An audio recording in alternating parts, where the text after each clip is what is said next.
Hello and welcome to this Alabama adventure.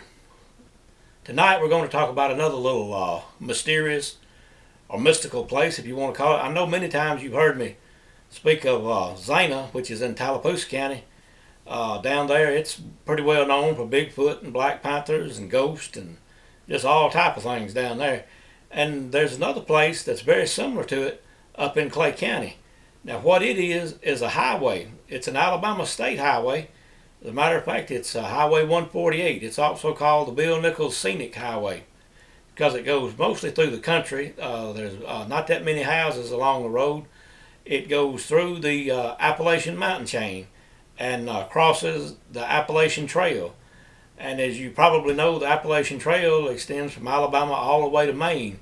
I believe it's the longest footpath in the world that can only be traveled by walking. And if you want to go from Alabama to Maine, then you want to walk, then you can follow this trail all the way up there. I think it's about 2,500 miles, and it goes across Alabama Highway 148, and that's what we'll be talking about tonight on this Alabama adventure. The mysterious things that surround Highway 148. It goes through Clay County. It goes into Talladega County. As a matter of fact, it goes from Millerville in Clay County to Sylacauga, Alabama, which is in Talladega County. And something that's kind of odd about the highway is at one end of the highway, many years ago lived one of the most well-known and most accurate psychics that has ever been, lived in Millerville. And I'll tell you about her in just a few minutes. She lived at one end of the highway, and at the other end of the highway, Sylacauga, Alabama, Sylacauga meteor, or the Hodges meteor, whatever you want to call it, came in and exploded right over town, right at the very end of this highway. So this highway on both ends has mysterious or mystical origins. And I'm going to tell you about some more on this Alabama adventure. Now, I don't know exactly when Alabama Highway 148 was built. I looked it up on the computer trying to find, but I couldn't find an exact date of when it was built. I'm sure it was built in the late 50s or in the 60s. The reason I say that is back previous to George Wallace being governor here in Alabama, car tags cost $3.50, I believe, whenever he took office. And that was one of the things that he intended to do when he got in office, was to raise car tags so they would have money to construct highways and roads here in Alabama. As far as that, he was one of the best governors that there were about building roads. He put an additional $10 on the tag, and a lot of people got mad about that when he went in, that car tags went from $3.50 to $13.50, but the money was well used, and apparently at that time we didn't have too many crooked politicians as we have now. It seems as all that money went for road work, and there was a lot of roads built in the late. And I'll tell you what, if I could do one of these without batteries and the camera going dead, it would be an absolute damn miracle. But every time we start doing something about ghosts or spirits or something like that, batteries go dead in the camera, just like they think that we don't know that they do exist, and they think they can kill the batteries, and nobody will ever figure it out that there really are ghosts and there really are spirits roaming around. Anyway, what I was saying is, apparently back then we didn't have as many crooked politicians as we've got now with deep pockets. Now you wonder where all the tax money goes. But anyway, as I said, at least that $10 was well spent per car tag back in the 60s and early 70s. Now, the first thing I want to tell you about this mysterious road over there is a story that happened to a very good friend of mine's father. I believe it was either her father or her grandfather. I can't remember exactly which one. But anyway, what was happening, he lived in a rock house. The house was made completely of rock, and there are several houses like that in Alabama that I have seen over my lifetime, and perhaps you've seen one. But anyway, I don't have a picture of the house, and when she told me this, she said we'd have to wait till later on in the fall or winter to go to where the house was now. The house is still standing, but we would have to wait till the rattlesnakes got in, went in their holes or whatever for the winter. Anyway, what happened? A bad tornado was coming through southern Clay County, and this man was out in it for while it was headed that way, and he ran home and he got in this house. It was like I said, it was a solid rock house, and he laid down on the floor. He said at the time the house didn't have any wooden floors in it. It was just a dirt floor, and he laid down on the floor while he heard the tornado coming that way. As a matter of fact, this was one of the worst tornadoes that ever came through Clay County. The lady that told me this she said about 40 people were killed in Clay County when this tornado came through. Anyway, he was laying on the floor and the tornado was coming, and he started to go out. He started to run out of the house because the wind was making the roof sound like it was fixing to come off and everything. And he raised up a little ways, and he says what happened was something put its hand on the top of his head and pushed him back down on into the dirt floor. He was fixing to run out the door, but when this hand pushed him back down, and he said he could not get up, that this hand was actually holding him down, and said then he heard a voice say, "Do not go out the door." Well, at about this time, now this was a solid rock house, the complete house lifted off the ground and moved in that wind several feet and had left him on the outside of the house when it had moved. Then the winds began to die down, and of course it was still raining and everything. But he looked around, and the house was beside him. The house had been picked up by this wind. He had been held down on the floor by this unseen hand and had heard a voice that he doesn't know where it came from. But had he went outside whenever this hand pushed him back down, he could have very well been killed too. He could have been one of the 40 or maybe 41 people that got killed that afternoon in this tornado. So that was one of the first things that I heard that was very paranormal concerning Highway 148. Now, because there are so many things associated with this road, I have made me a list so I can follow it along and I won't leave out anything. So now the second thing I'm going to tell you about Highway 148 is about a fortune teller that was there from the 1920s up till the 1970s. Her name was Ms. Teal. She lived at the very beginning of Highway 148. As a matter of fact, she lived at the intersection of 148 and Highway 9 in Millerville, Alabama. And she was a very accurate psychic, and people came from everywhere asking her, like say they had lost an object or somebody was missing or something like that. Ms. Teal was very accurate. Let me tell you a little bit about her to begin with. She was born in Tallapoosa County near Hatchet Creek. And if you remember in one of our other videos, Hatchet Creek was where I did a video about a juvenile brown and white Bigfoot that was seen there several years ago. But when Ms. Teal was born, she was born with a veil over her face.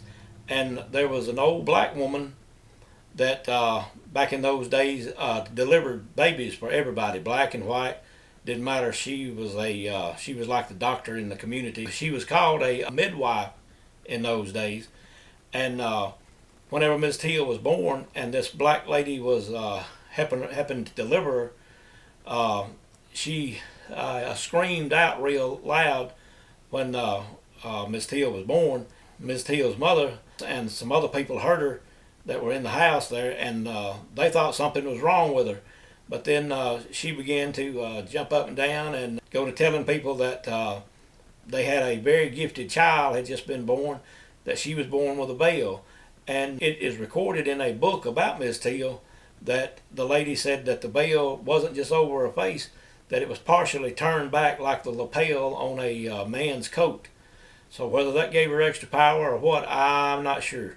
But anyway, Miss Teal lived at one end of this road. And I'm going to tell you what happened at the other end of 148 in just a few minutes. I want to tell you something about Miss Teal. She was there before, during, and after World War II. And many people went to her asking her what would happen to their son or their husband or their father in World War II. As a matter of fact, my mother and my aunt went over there one afternoon, and I'm just going to tell you real quick. She told them a lot of things, and they all came to pass. One thing that she told my mother and my aunt over there was that they had a brother that was in World War II, and one of them had a husband that was in World War II. Well, that was my uncle, was my aunt's husband, and that's who she was talking about. Anyway, they both had a brother that was in World War II, and Miss Teal told them, said one of them won't come back. Said he will die in action fighting.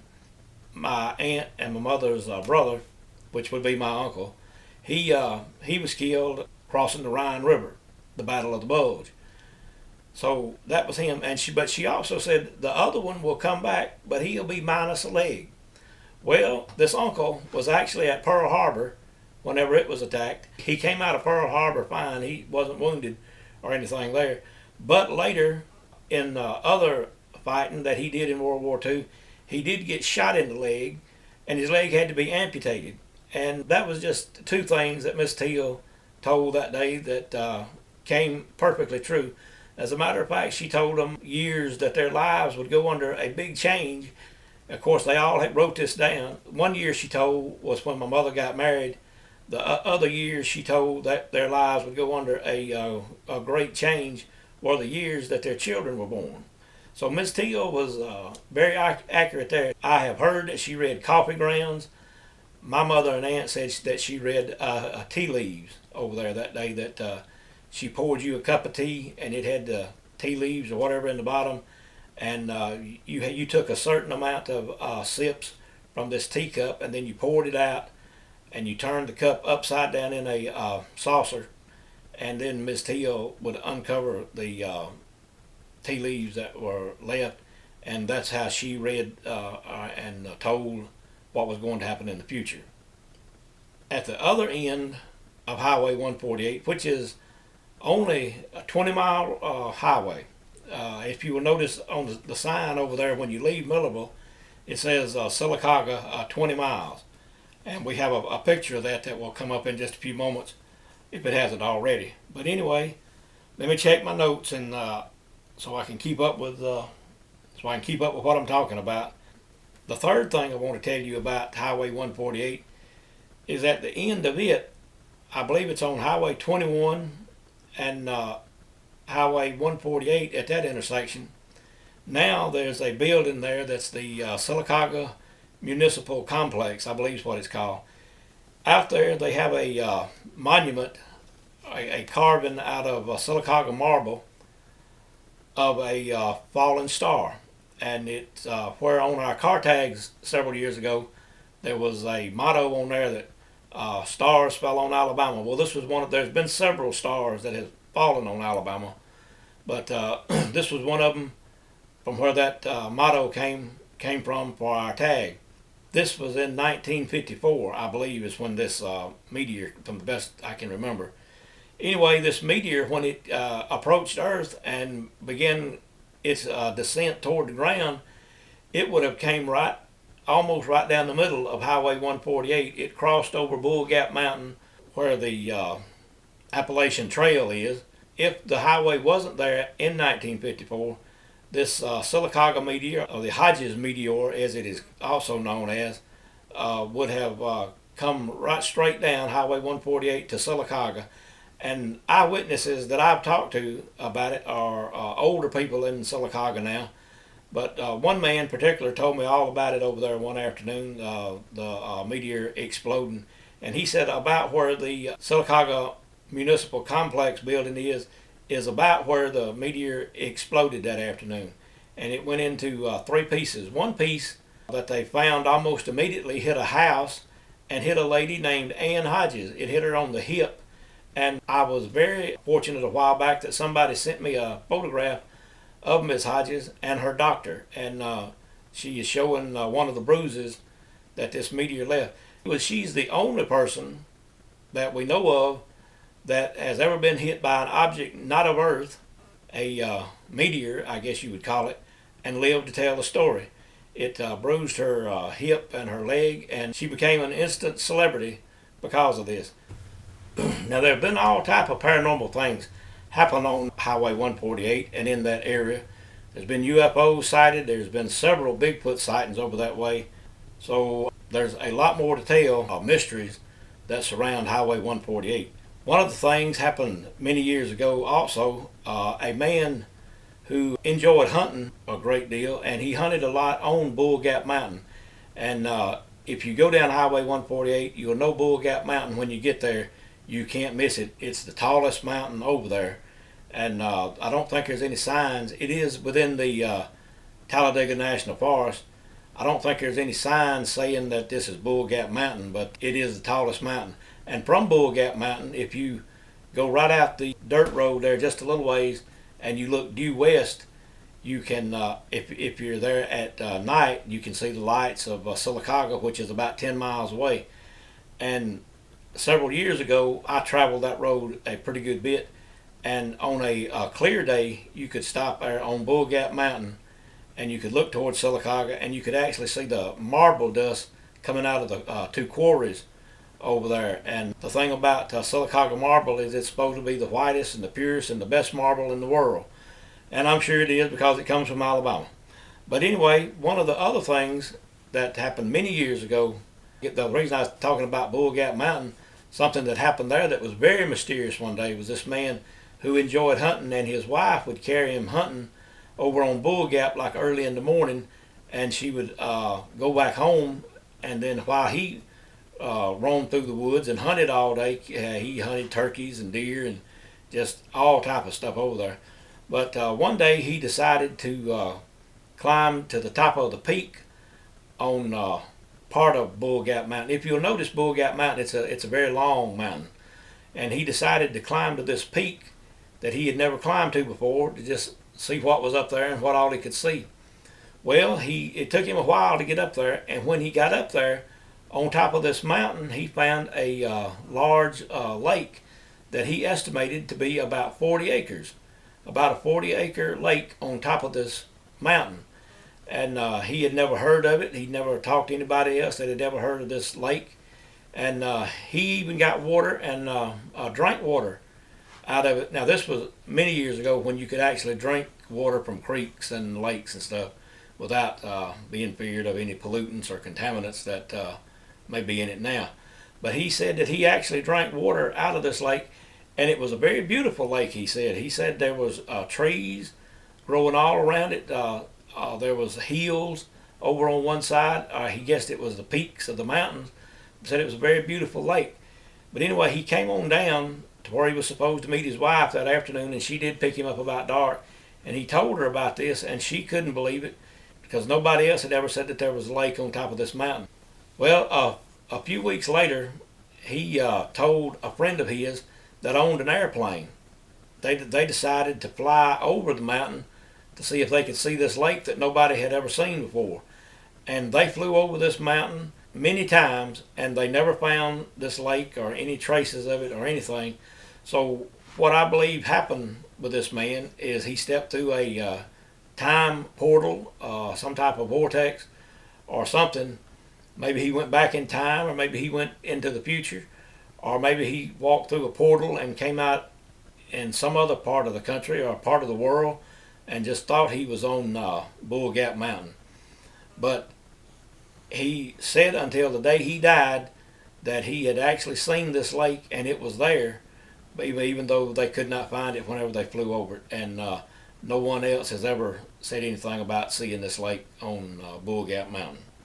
Well, I'll tell you something else about Bull Gap Mountain. It was very unusual that on the very top of this mountain there used to be a spring, and it had very clear, it had very good tasting water that came out of the spring. As a matter of fact, somebody had dug out around the spring and had put a pipe in there to where it actually flowed out on the side of the road. And when you're on top of Bull Gap Mountain, there's a yellow sign. I can't remember if it's a curved sign or a steep grade sign, but it's a yellow sign. It will be on the eastbound lane, and the state even put a area there that they paved where you could actually pull over and get water out of the spring. And I have drank water out of the spring. A spring on top of a mountain like this is very unusual, and I don't remember this spring going dry, even in dry summertime. It sometimes got very slow, but in the wintertime it was a very fast flowing spring. But somebody pulled the pipe out and it's not there anymore. But that was also something very unusual, that a spring with spring water was located on the very tip top of a mountain. Also on top of Bull Gap Mountain are many caves. And if you pull over into this area I was telling you about that's paved that you can pull over on, and if you look at the very tip top of Bull Gap, you can see many caves up there. And it has been reported that Bigfoot has been spotted along these caves over the years. Now this highway also has been known or is home for many mystery animals or cryptids, whatever you want to call it, such as Bigfoot, large rattlesnakes, animals that appear in Alabama that are not supposed to be here. So let me tell you about some of those. Let me tell you about the rattlesnakes. Along through there now you're going to see a lot of rock formations and a lot of granite rocks, especially on top of Bull Gap and down one side of it where the rocks continue to fall. I guess it's because the mountains are still growing. But anyway, one day, this was in 2010, I was on my way to Sylacauga, and it was in July or August. And as I said, I was on my way. I was traveling from Millerville to Sylacauga on 148. And between Millerville and Sylacauga, which is, I said earlier, a 20-mile stretch of asphalt, I came upon 5 live timber rattlesnakes. Not all at the same place, but along that road one day. All of these snakes were 4 feet long or better. And also that same day I came across 2 copperheads. Whenever I would see one laying in the road, I would slow down and pull over to see what it was or how big it looked or whatever. But in one day, that's a lot of snakes for one road in a 20-mile area. The woods over there are full of rattlesnakes, so and copperheads as well. So you don't really need to be out in those woods until the weather cools off and the snakes go in. One other thing that's very unusual, as you're traveling west on 148, just as you cross the Tallapoosa County line, be looking to the right, there will be several hills that are associated with the Appalachian Mountains, and the Appalachian Mountains are the Smoky Mountains, in case you were wondering. But anyway, just as you cross into Tallapoosa County, you'll see the sign there, and if you look up on top of this hill, just as you cross into it, you will see a very beautiful rock formation that's probably 20 feet high, and the rocks, the way they have pushed up out of the ground over the years, look exactly like arrowheads. It looks like a big wad of arrowheads that are just sticking up out of the ground up there, and I've always wanted to go up there and make pictures of it, but for some reason it seems I never get to go through there in the wintertime like I'd like to. But anyway, that's something else that's very unusual and very beautiful going down Highway 148. Okay, now let's get on to the mystery animals, as I call them sometimes, or cryptoids as I guess the correct word is. But one thing I want to tell you about was a lady was going toward Sylacauga, and she was following a gas tanker truck. It was a 18-wheeler truck, and she had been following it for a pretty good ways, and they got on this long straightaway, and the guy turned on his flashers, but she thought for a minute that he turned them on to signal her to pass, that the road ahead was clear. So she pulled partially into the other lane, gonna pass him, and he put his hand out the window as if he was flagging her down, although he still had his emergency flashers on. So she just sort of backed off and fell back in behind the truck, and he pulled into the other lane as though he was about to pass a car. And when he did, she could see up ahead that there was something in the road. It looked like a large log or something was laying in the road. So she slowed down behind him also, and when they went by, she could tell it was an alligator was in the road. And they went on into Sylacauga, and just as you go into Sylacauga, there will be a red light, and on the left is a gas station, and right now on the right is a tire company. But anyway, the tanker truck pulled into the gas station, and this lady had followed him, so she pulled on in too to ask him if that's what she had seen was an alligator. They talked for a few minutes, and he said yes, it was a very large alligator. And he said he kind of apologized for turning the flashes on, and she was about to pass him, and then he flagged her to get back in line by putting his hand out the window. And she thanked him for that, because she knows she would have had a wreck had she hit this alligator. And she said that the gas truck driver told her that was the reason that he slowed down so much and pulled into the other lane, that he was afraid that if he hit this alligator and ran over it, going at normal speed of around 60 miles an hour down this road, that it could have caused the tanker truck to wreck. When the truck went over the alligator and it lifted up, that would have shifted the weight inside the tanker, because the liquid would have all went to one side and could have very well flipped the truck and caused a large spill or a fire over there. So I guess the man knew what he was doing. Now that was one animal that shouldn't be there. Another animal that was spotted one time that shouldn't be in that area was a black elk. And this man also was going to Sylacauga. He was just right outside Sylacauga, as a matter of fact. And he came around this little curve, and he saw something standing in the road up ahead of him. I guess maybe a quarter mile, he could tell. And as he neared it, he thought it was a large horse. He thought somebody's horse had got out of the pasture, and it was standing in the road. But as he neared this animal, he could see antlers, and he put on his brakes and began to stop to get a better look at what it was. If it was a horse, he was going to let it go across the road, or whatever it was, he was going to let it go across the road. But when he got up close to it, this thing stood there and waited on him pretty much till he said he got within about 10 feet of it, and it turned broadside and ran to his left and went up a hill that was almost perfectly straight up and down. So that was another mystery animal that was spotted along 148 that wasn't supposed to be there. As far as I know, there are not any elk in Alabama, but this guy swears that he saw one that afternoon. It was kind of a rainy, dreary afternoon, but he said this thing looked black. It had the largest set of antlers that he'd ever seen, and it had absolutely no trouble going up this bank, which was about 20 or 25 feet, almost straight up and down on the side of the road. And he said once it reached the top, it turned back and looked at him. He said he pulled on off and went on down the road because he was worried about other traffic coming around the curve.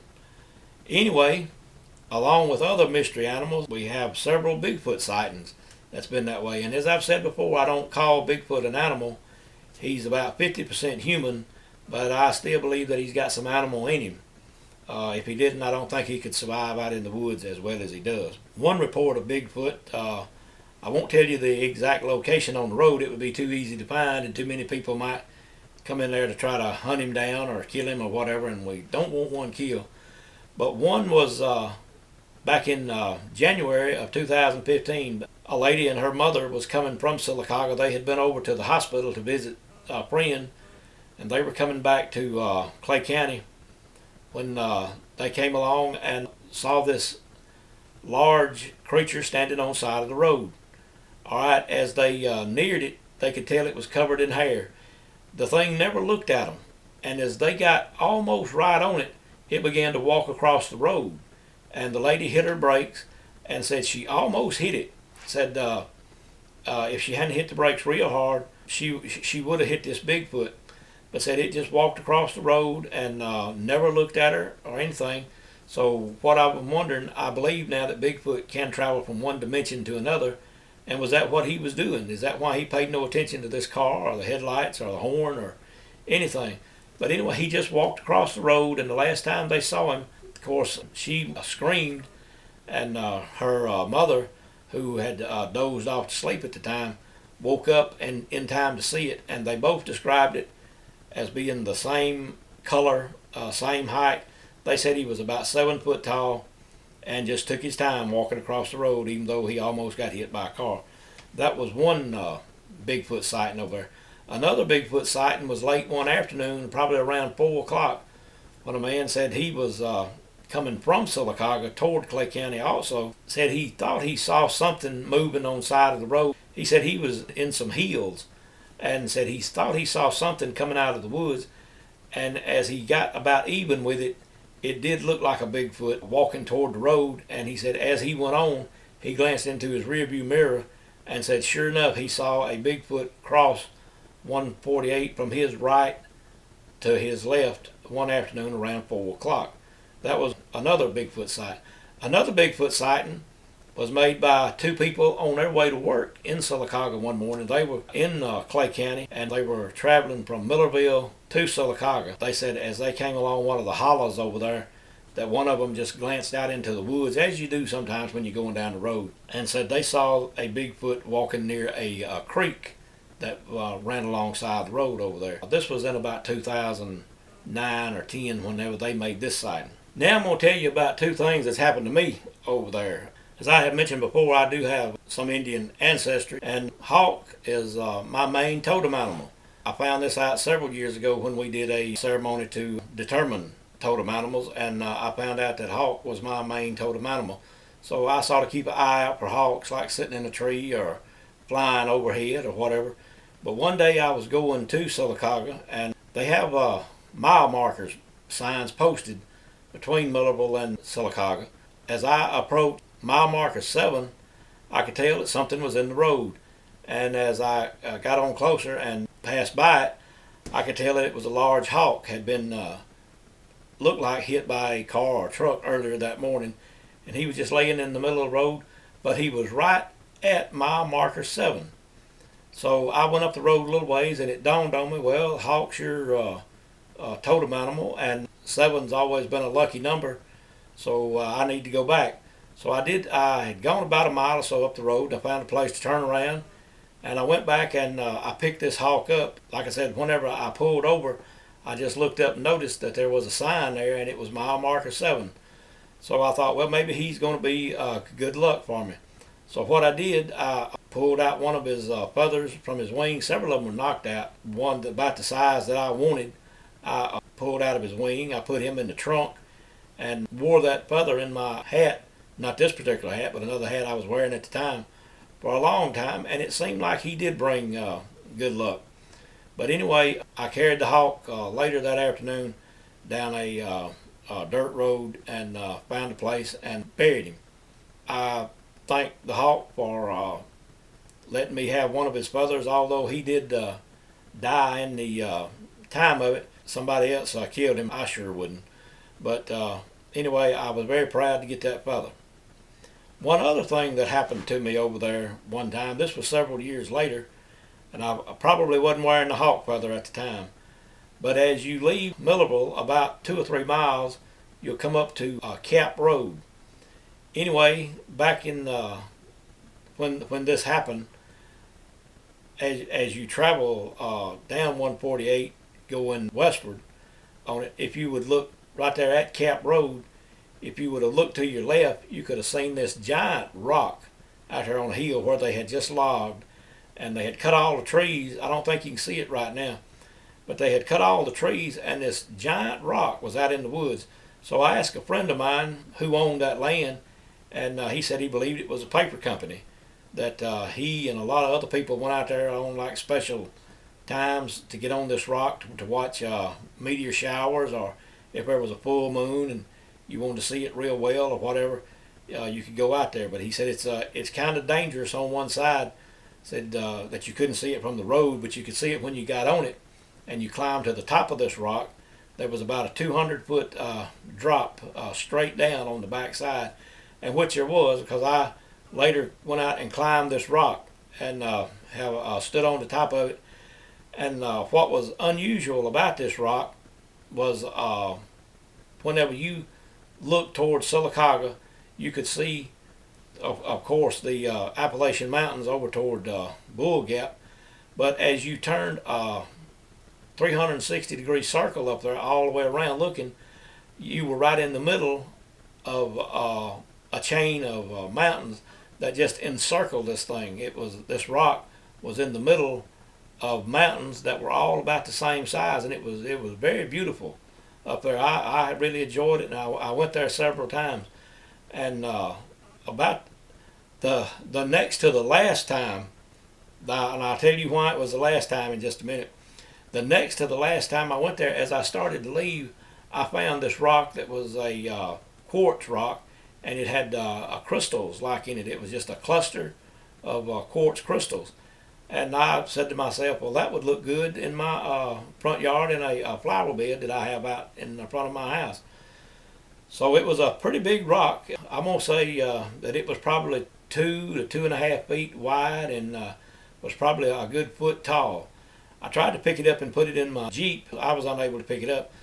So being on this rock, I knew I could probably get good cell phone service. So I called my son that was working in Sylacauga at the time, and I told him on the way home to his house, if he would, I told him where I was at, to come help me load this rock. So that's what we did. He came by later on. It was getting about dark, and we loaded the rock. And that's the worst thing that I believe that I have ever done. Anything that of all the things I've ever brought home, this was one thing that I wish I had never seen and I had never brought home. This rock was nothing but bad luck. He and I lifted the rock and put it in the back of my Jeep Cherokee, and I know you've seen it on a few videos. But I had never had any trouble with this Cherokee. And well, as a matter of fact, now it's running very good. I'm not having trouble with it now. But I had never had any trouble with this vehicle. And I had it for a pretty long time, and it put a lot of miles in my Bigfoot investigations on it. Had been all over central and north Alabama in this Jeep without any worry. But on the way home that afternoon, the transmission went to messing up. Wouldn't change gear right, and it seemed to get worse the closer we got home. Anyway, when we got to my house, he came by and we unloaded the rock right where I wanted it. And the rock laid in a flower bed by my front door steps for, I'm going to say, a good month. Everything that could possibly tear up here, everything that could possibly go wrong, pretty much did, other than me actually dying. Although I wound up in the hospital and had to have surgery on my foot because blood poisoning set in.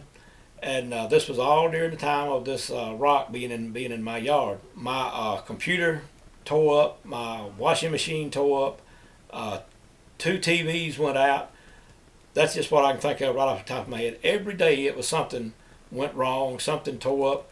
And like I said, I wound up in the hospital. I had stuck in my foot, of all things, the end of a sewing machine needle. And back when my mother lived here, the last few years that she lived, she did a little bit of sewing. She made quilts, stuff like that, and never had any trouble with any needles or anything. Whenever my foot got infected real bad and I had to go to the emergency room, and they made an x-ray of it, and they found in there where the infection was, and there was already red lines coming up my calf to where the blood poison had set in. What the x-ray showed up was about 1/4 inch of a sewing machine needle. And I do not remember stepping on anything, any pain like that at all. But that was just one of that was probably the worst thing that happened. So anyway, I had the surgery, and I got over it to where I could walk. I was hopping, and in some of the videos, I believe I've mentioned that I was on crutches there one time while I was still searching for Bigfoot. But anyway, I know this is getting to be a long story, but it's kind of funny now that it's over with. I called a very good friend of mine after I got to where I could walk pretty well without using a cane all the time. He has some Indian ancestry as well, so he believed what I was telling him. I said there's some kind of bad luck or bad spirit associated with this rock. Of course, he knew what all had happened, come by several times while all of this stuff was happening, and I would visit him, and he got to where he would ask me, well, like, what went wrong today? And then, of course, there was something to tell him every day. But anyway, I called him late one Sunday afternoon, and I said, I want you to come down here. I said, my Jeep's in the shop. I can't use my Jeep.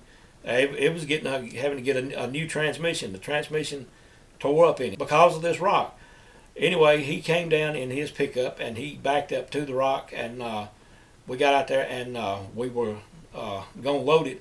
I told him that I wanted him to help me carry the rock back to where I found it. I was going to put it right back in the exact same place that I got it out. Because when I got it out, I had to dig a little dirt out from around it because it was such a big rock.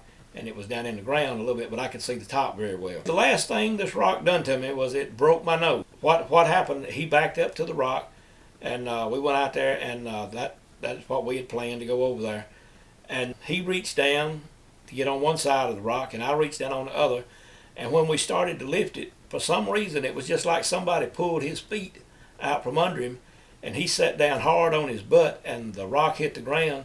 And when that happened, of course, I was off balance with my foot anyway, the surgery not long. But I got off balance, and I hit the top of his head with the underside of my nose, and broke it, and I broke my nose.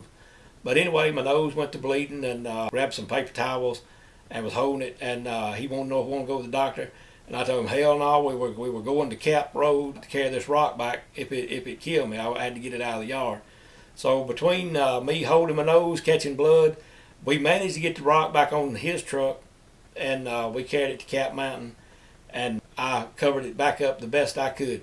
If somebody else hadn't got that rock, I could carry you and show you that bad luck, evil-spirited rock. I truly believe that there was something associated with that rock that brought me bad luck. Maybe I wasn't supposed to move it out of that area over there, but I promise you I'll never move another rock like that again. But anyway, that's been this Alabama adventure. It got a little bit long, but there's just a lot to tell you about Highway 148 in Clay and Tallapoosa County. And I hope you enjoyed this Alabama adventure, hearing all about it and seeing some of the pictures and scenery from over that way. As I always do, I would like to say hello to my granddaughter Madison. Hope we get to see you real soon. I would also like to tell you that Alabama Bigfoot Society is run 100% out of pocket, and it is a non-profit society. If you enjoyed this video, and if you enjoy what we're doing down here at the Alabama Bigfoot Society, I hope you give us a like, and I hope you subscribe to the channel. And with all that being said, we'll see you next time on the next Alabama adventure.